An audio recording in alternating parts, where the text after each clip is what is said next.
सिंह जाखल। सभापति महोदय, आपने मुझे मांग संख्या 39 और 40 पर आज बोलने का मौका दिया। सर्वप्रथम आपका बहुत बहुत धन्यवाद। सभापति महोदय, राजस्थान में वाल्मीकि समाज अपने आप में एक विशेष पहचान रखता है, क्योंकि ये समाज देश के लोकप्रिय प्रधानमंत्री श्री नरेंद्र मोदी जी के स्वच्छ भारत मिशन को धरातल पर क्रियान्वित करने के लिए दिन रात मेहनत करता है। ये कोई आजकल की नई पहल नहीं है। ये समाज स्वच्छता के लिए अपने अपने हर क्षेत्र में जाना जाता है। समाज स्वच्छता के क्षेत्र में अपना परंपरागत कार्य करता है और गत राजस्थान की सरकार ने नगरीय निकाय में सफाई कर्मचारियों की भर्ती से पहले वाल्मीकि समाज के पदाधिकारियों के साथ सरकार की वार्ता और समझौता हुआ था। वह सफाई भर्ती में उन्हें प्राथमिकता देगी। वह वादा खिलाफी करने वाली सरकार मुकर गई और वाल्मीकि समाज ने भारी रोष व्याप्त हो गया था। अगर ध्यान देती, ऐसे कर्मशील और कर्मवीर समाज का ख्याल रखती तो आज इस समाज के लोगों को रोजगार मिलता और प्रदेश स्वच्छता के क्षेत्र में और स्वच्छता की रैंकिंग में टॉप पर होता। वाल्मीकि समाज ने वोट से चोट की और आज हमारे जन कल्याणकारी मुख्यमंत्री श्री भजनलाल जी शर्मा के नेतृत्व में वाल्मीकि समाज की समस्त मांगों को स्वीकार किया गया। लगभग 24,000 की संख्या में बड़ी भर्ती निकालकर रोजगार के अवसर सर्जित किए और वाल्मीकि समाज का भी पूर्ण रूप से ख्याल रखा। साथ में मैं आज आपको मेरे विधानसभा क्षेत्र नवलगढ़ के घटनाक्रम की ओर ध्यान दिलाना चाहूँगा। आपका ध्यान मेरी नवलगढ़ विधानसभा के में सीवरेज के कार्य की ओर दिलाना चाहूँगा। 2016 और 17 के बजट में नवलगढ़ को 102 करोड़ रुपए बजट का मिला था। भारतीय जनता पार्टी की सरकार पूर्व मुख्यमंत्री आदरणीय वसुंधरा राजे सिंधिया जी ने दिया और 102 करोड़ रुपए के बजट की लागत से सीवरेज के कार्य का शुभारंभ भी तत्कालीन मंत्री राजपाल सिंह शेखावत जी ने किया। आज वहां की ये स्थिति है कि जो ही 2017 से लेकर 18 तक काम पूरा हुआ, इससे ताबड़तोड़ तरीके से काम करवाया कि नवलगढ़ की हालात आज के दिन इस स्थिति में आ चुकी है कि ना कोई चल सकता है ना कोई जा सकता है। रोडें टूट चुकी है। इसका कारण ये था कि जब 2016-17 के बजट में कंपनी को टेंडर मिला और जो ही 18 के अंदर सरकार कांग्रेस की आई और कांग्रेस के पूर्व विधायक ने अपने राज के ताकत के बल पर अपने चाहने वाले लोगों को ठेके को सबलेट करा करके ऐसे लोगों को काम दिलाया कि जिनको काम करने का, ठेकेदारी करने का अनुभव भी नहीं था।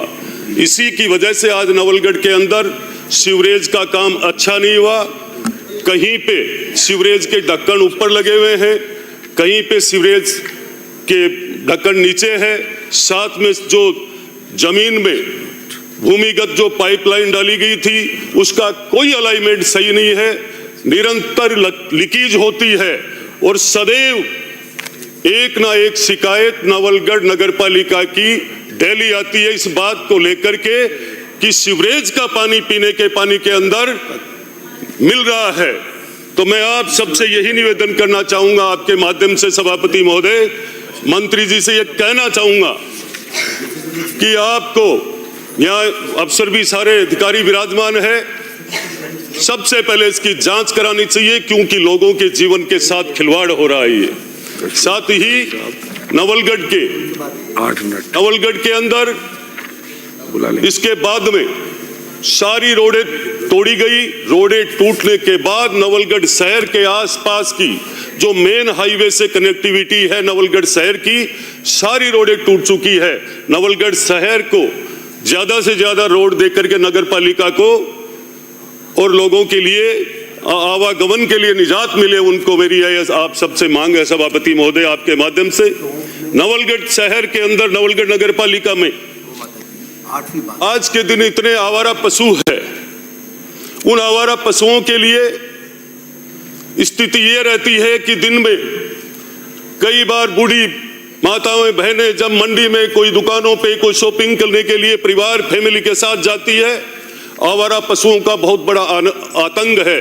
तो मैं आपसे ये निवेदन करना चाहूंगा कि इनकी व्यवस्था की जाए और साथ में आसपास के जहां भी पशु खत्म हो जाते हैं उन पशुओं को ला करके कहीं भी अवसर देख के आसपास के लोग और शहर के आसपास में डाल करके वो चले जाते हैं। तो मैं आपसे निवेदन करना चाहता हूं सभापति महोदय के माध्यम से कि आपको इलेक्ट्रिक पशु सौदागर की मांग करता हूं आपके माध्यम से।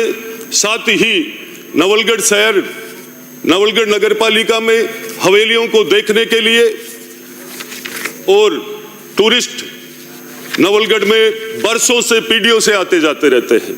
नवलगढ़ की सौंदर्यीकरण के लिए आपको एक अलग से भी कोई बजट देना चाहिए, ये मेरी आपसे विशेष मांग है। साथ में मुझे सबसे पहले मैं इस लोकप्रिय सरकार के लोकप्रिय मुख्यमंत्री जी का धन्यवाद करना चाहूंगा। 2024-25 के बजट में एक साधारण सी मांग पे उन्होंने नवलगढ़ विधानसभा को 2 नगर पालिकाएं दी।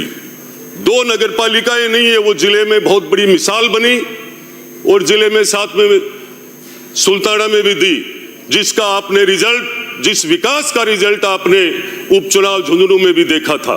तो मैं आपसे आग्रह करना चाहूंगा कि ये दोनों नगर पालिका जाखल और डुंडलोद को एमटीआर प्लान के तहत ठोस कचरा प्रबंधन की व्यवस्था की जाए। नगर पालिका डुंडलोद में एक जोड़ है जिसके अंदर बारिश का पानी, साफ सुथरा बारिश का पानी एकत्रित होता है, जिसको सौंदर्यीकरण के लिए विकसित किया जा सकता है। नगर पालिका डुंडलोद में एवं जाखल में स्टाफ की व्यवस्था की जाए, मैं आपके माध्यम से मांग करना चाहता हूं, क्योंकि डुंडलोद उद्योगपतियों का नगर है। डुंडलोद में आए दिन कोई ना कोई बड़ी कथा, कोई बड़ा यज्ञ का कार्यक्रम। डुंडलोद में इतने मंदिर है, गो भक्त है, उन सब की ये मांग है कि इस जोड़ के सौंदर्यीकरण के लिए, क्योंकि डुंडलोद, नवलगढ़, मुकनगढ़, मनावा, रामगढ़, इस रूट से जाने वाले जितने भी टूरिस्ट हैं उनका एक आकर्षण का केंद्र बनेगा। साथ ही ब्राजम प्लीज श्रीमती